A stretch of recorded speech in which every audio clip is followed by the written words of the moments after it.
Hello, I'm Lydia Talbot. Welcome to Sanctuary. Pakistan. Most Americans associate this South Asian nation with terrorism, drone strikes, and militancy. Ally, foe, trading partner? The historical relationship between the United States and Pakistan, both nuclear powers, is complicated.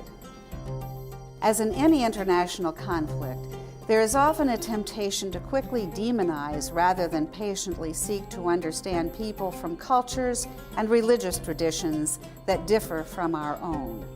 For Chicagoans, Pakistan is more than a key player in shaping U.S. foreign policy.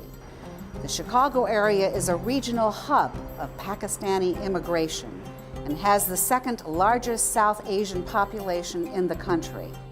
Pakistanis bring with them their culture, language, and faith. As diplomatic efforts continue, a group of key Pakistani and American religious leaders made a commitment to explore interfaith dialogue. They met in Islamabad and Lahore to cooperatively set an action agenda toward policy change on both sides, building bridges of understanding and respect between our two countries. Stay with us for their stories and testimonies from that gathering that will challenge what you think about your politics and your faith today on Sanctuary.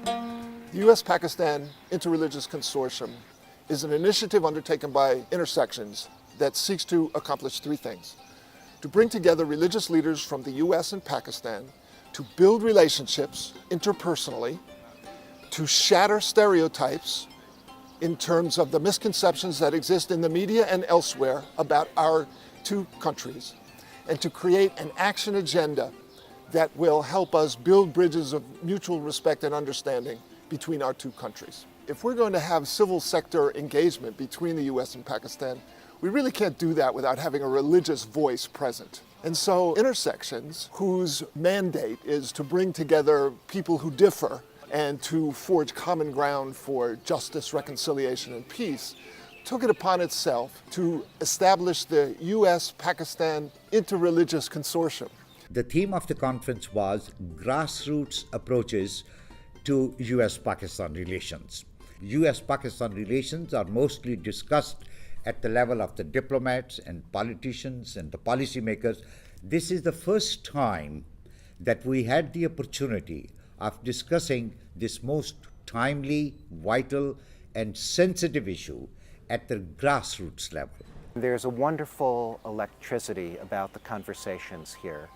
Electricity in the sense of charged potential. And I am very anxious to see how this potential will be released. How will it be discharged? What will it spark?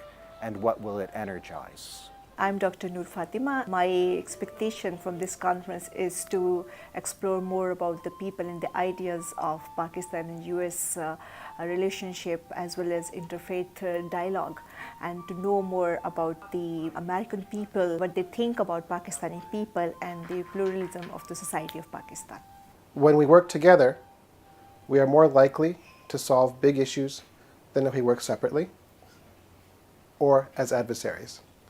But the safe space for people who see the world differently and may have different views on how to achieve solutions to big problems, there is no safe space for them to come together, to talk, to build relationship, to build trust, to clarify their differences and surface where they might have more agreements than they perhaps believe before they met. I was shocked and surprised at my own fears and prejudices, seeing many women in burqas really tightened a knot in my stomach, not because I was some kind of feminist or liberal, but it just seemed so alien. And so there's been a kind of an expansion and I say in the best sense, relaxation about relationships, and an affirmation that those relationships are fundamental before we get messed up with the belief systems and what we think is right and wrong and so on. Is that the test, I think, of all our faiths is how we are with each other, how we treat each other. Interfaith dialogue is an essential piece of the whole puzzle in healing the fabric both of Pakistani society and of the relationship between Pakistan and the US. And that's what we're here to try to implement.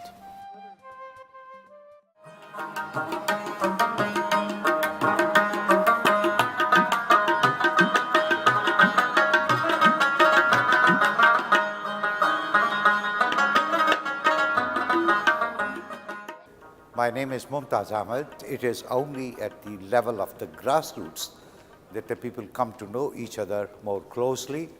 They develop their personal relationships, and through these personal relationships, we can expect that some of the misunderstandings that exist will be removed eventually. My name is Dr. Amineh Ahmad Houthi. I've been doing interfaith work for the last decade and more. There's a lot of negative about the other. Whether it's in America, there's sort of negative perceptions of the other. Here in Pakistan and Islam, Muslims. In Pakistan, there's a lot of suspicion of the other, in particular Americans. The other is so much more alien when we don't know them. But once we begin to read and discover and also befriend, I think personal encounter is very important. Because once we begin to have friends across boundaries, then we learn to connect, we learn to make friends, and we learn to see that the other's not that bad. There's a lot of richness in our world. And that's what I think God wants us to do. His vision is to connect. His vision is for us to be friends, join hands, and do positive work together. And I hope that will happen. Thank you. Allahu Akbar, Allahu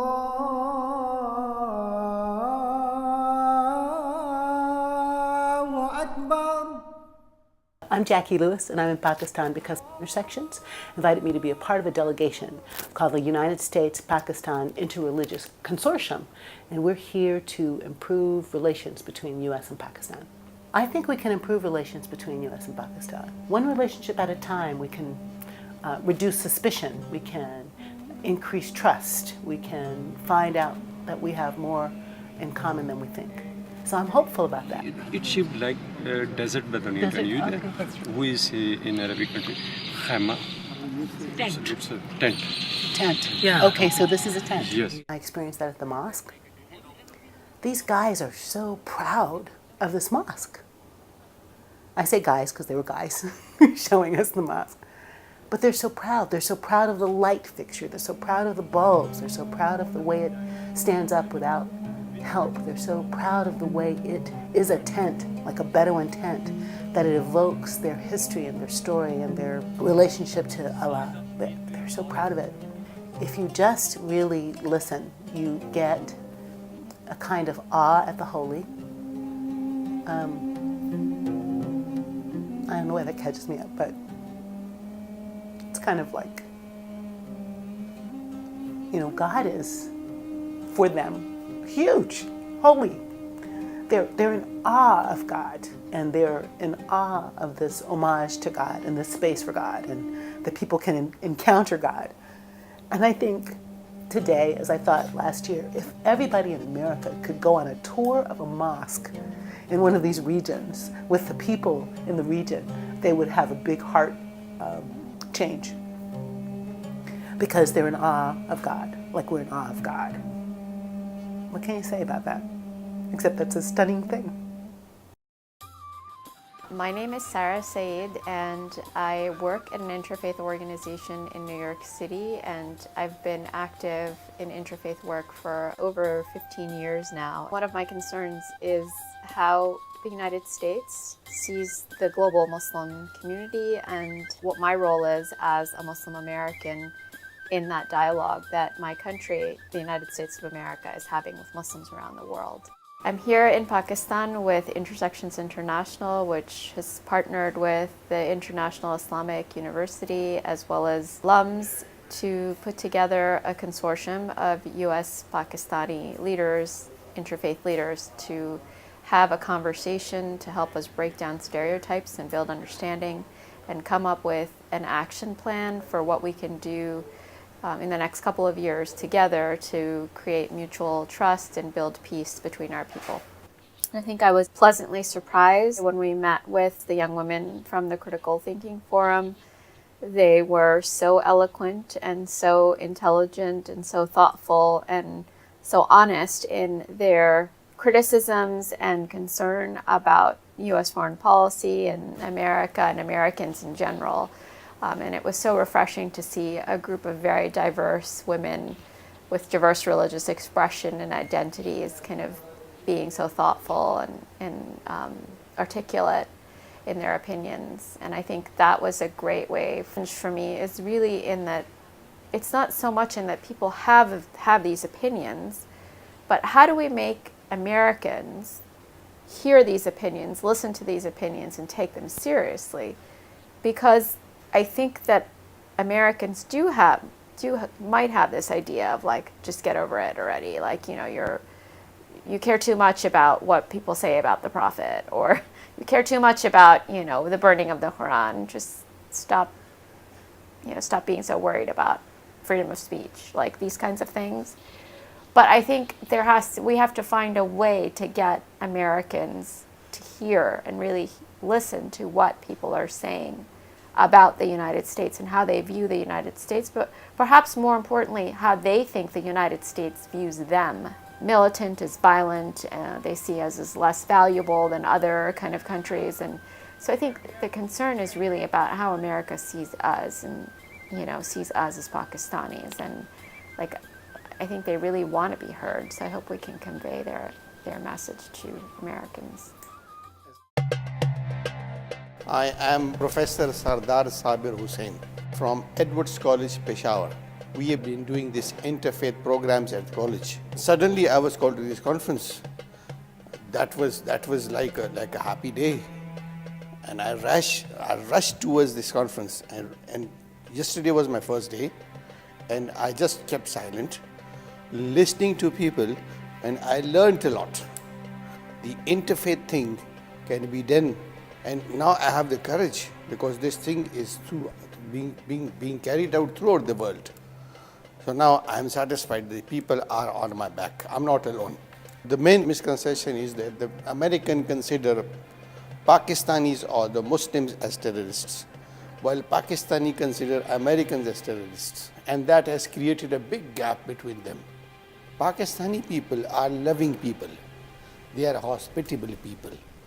But sometimes, because the majority is uneducated, and that little educated class misinterprets what has America been doing to Muslims around the world, and that creates hatred and other things. The Americans should learn that they can use this nation as a source of spreading this interfaith. Once they create interaction, that is lacking. My name is the Reverend Dr. Richard L. Ham. I served for 10 years as head of my denomination. During the course of that time, we had the experience of 9/11. And the Islamic Society of North America is located in the same metropolitan area that our denominational headquarters is in, where my office was at the time.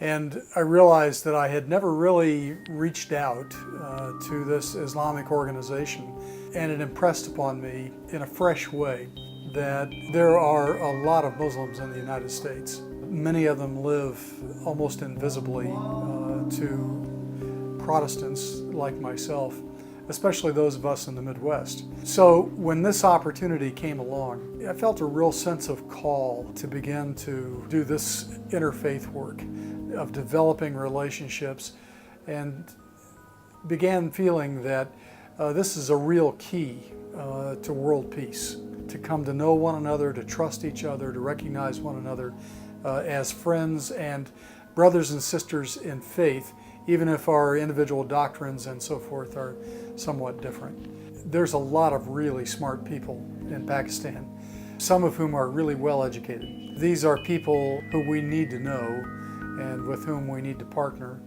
and whom we need to take into account as we think about our foreign policy as a nation, as we think about how we do evangelism as a church, and how we do our mission work. I am Musarrat Khadim, Executive Director of Payman Trust. Payman works across Pakistan on different issues, particularly focusing on peace building, conflict transformation, good governance and democracy. We are working with youth and women. These are the mothers of the boys who were detained by the military after the SWAT military operation was over. And these are the potential ones that can, be accessed and taken into the folds by the extremist groups. It is the mother who actually noticed the first sign in her son or even in her other male relatives. So if the mother start asking question, why you have come late, from where you have brought this mobile which is worth thousands of rupees and which they cannot afford. Forums like these, the groups like these here which is holding this dialogue can at least support us. At least we would like to share this with the rest of the world. This is the model that we have adopted. We cannot stop the extremism to commit a suicidal attack, but at least we can prevent more people becoming suicidal, and this is the time for it. This is the time that we need to work at all levels, because alone Musarrat, alone a civil society organization cannot do it. It has to be actually both the government and the civil society along with the support of the international community. Only then we will be able to address this menace of extremism. Pakistanis by and large are very peace loving people, very moderate. We have become hostage to very few extremist elements in this society, and it is because of that fear of the unknown, that fear of that group, that the majority of the people remain silent even if the blood is shedding every day. So please treat us like human beings. Humanize this whole war on terror and this extremist phenomena. My name is Ali Tarek. I am serving as consultant in Iqbal International Institute for Research and Dialogue, which is part of International Islamic University, Islamabad. Really, we are in a great need of patching up the gaps right now. The public opinion is extremely different from our aristocratic opinion or our political opinion. Right now, we are really in the need of interacting with each other on a grassroots level, so that the people, the masses could meet with the masses. Right now, I think that the upper class is meeting with the upper class, and sorry to say, none of them is representing the masses, nor the Pakistani upper class, nor the American upper class. So we are really in the need of engaging the lower class, the grassroots level people, so that they could understand each other. Everyone has his own fancies about the other. Everyone has his own misconceptions about the other. Pakistanis at their part, they have some specific misconceptions. Americans at their part, they have some specific misconceptions. So we really need to interact with each other, to hold such type of seminars, such type of conferences, give the opportunity of the people to meet with the people. And let's not discuss the political elements in it, let's not discuss the higher, you can say, state policies in it. Let's discuss the grassroots level issues and try to address them, try to resolve them, try to create a atmosphere, environment of harmony, peace, bearing each other with extreme respect, dignity, honor. And I think this was the main motto of this conference, and I really found it very beneficial in this regard. I'm Melody Fox Ahmed, and I am so thrilled to be here in Pakistan with Intersections International. I think my being here so far seems to be the highlight of my career. I come from a multi-faith, multicultural background.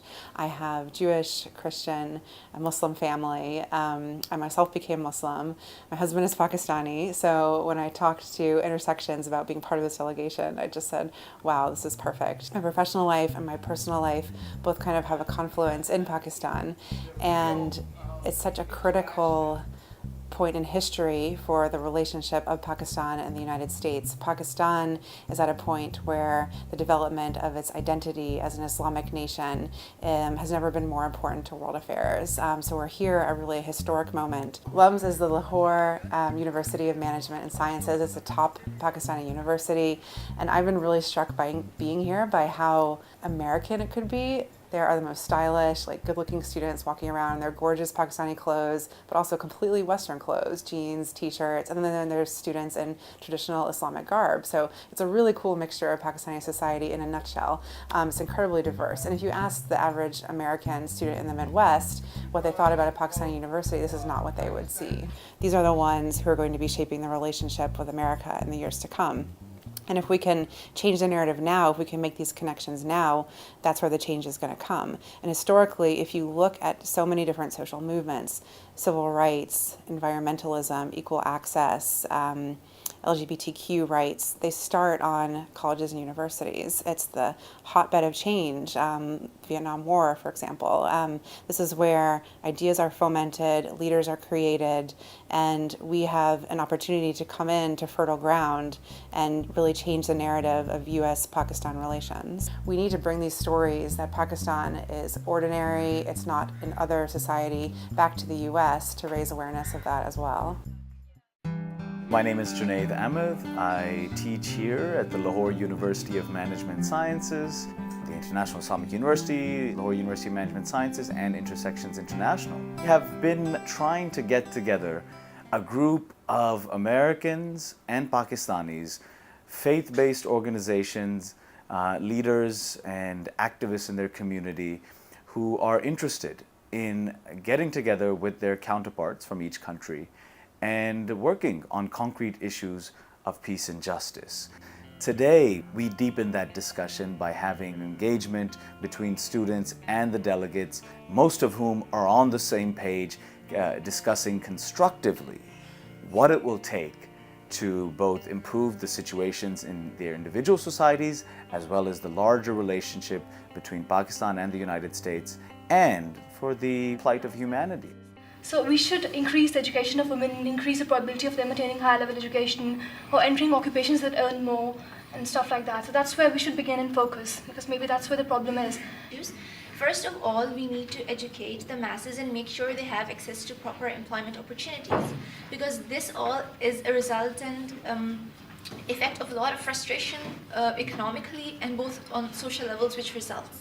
One of the core purposes of this gathering is to dispel these simplistic type of stereotypes of this country and to give Americans a richer understanding of who Pakistanis are, that they are not all born anti-American, that in fact many of them love Americans and love to engage ordinary Americans and treat them as their sisters and brothers, but may have some differences with the policies both of the US government as well as their own government in what's going on over the past few years.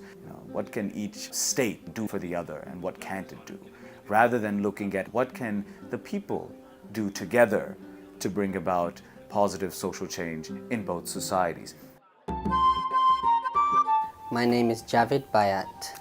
I am in Pakistan because I heard about this group of people and religious leaders coming to Pakistan, and their mission was to bridge the gap between Americans and Pakistani Muslims. And I thought that maybe I could make a difference. As a religious leader and as a scholar and a student, I believe that the teachings of Islam, if we truly understand them, it demands us that we build these bridges. And it demands us that we build bridges of trade, bridges of tolerance, and cohabitation, And it's a message that has been completely lost through either through violence, for political reasons, and for many different reasons. I think what this group needs is a catalyst to catapult them so that they can bring this message, not just cause ripples. We want to cause a tsunami. I think it's important to break these barriers that we've set up ourselves. Our society has set them up, or maybe media has set them up. But by just interacting with each other, these barriers will come down. That's why one of the things that I wish to do is have Muslims, Christians, it could be a Jew, it could be anybody, it could be a Hindu, community members. We bring them together in business because that's a common ground where the community owns the businesses that we all need. So the grocery stores, the community owns, the gas stations, the community owns. So everybody will interact with each other because of mutual interest. I recall the story of a king who he ordered everybody to put a glass of milk into a pool that he had. And he goes, tomorrow morning I'll check it. In the morning when he went to check, it was full of water. So he called everybody back and he says, what happened? They said that, well, we thought the other one was going to do it. So we thought, what if I put a glass of water inside, who cares? So I think that we have a group of people here who are actually going to take a glass of milk and pour it into that pool. And people who want to make a difference. And they're not just going to put a glass of water inside. Mumtaz Ahmad, who is one of the hosts of this gathering, said in a presentation that he made that Islam has three things at its core. God is one, the people are one, and social justice. Subsequently, I was asked, well, what are the basic core tenets of Christianity? And I responded, God is one, the people are one, and social justice. And so if Muslims and Christians and Jews can unite around those core principles, and if we can be hospitable to one another, then we have so much to learn from the other, and together we can move forward in greater peace and harmony. We're glad you've been with us for this special edition of Sanctuary, Building Bridges Through Faith with Pakistan. Your thoughts and reactions to issues and ideas at the intersection of life and faith are important to us, and we want to hear from you. Email us at gcbm@ameritech.net. Visit our website at gcbm.org, and write to us at Sanctuary in care of the Greater Chicago Broadcast Ministries, 77 West Washington Street, Chicago, 60602.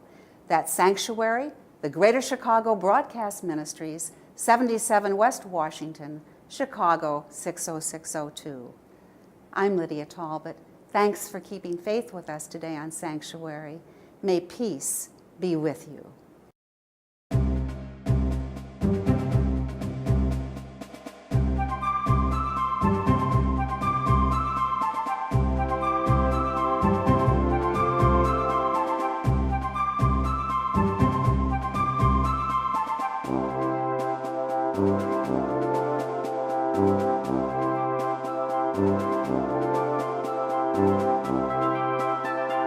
Thank you.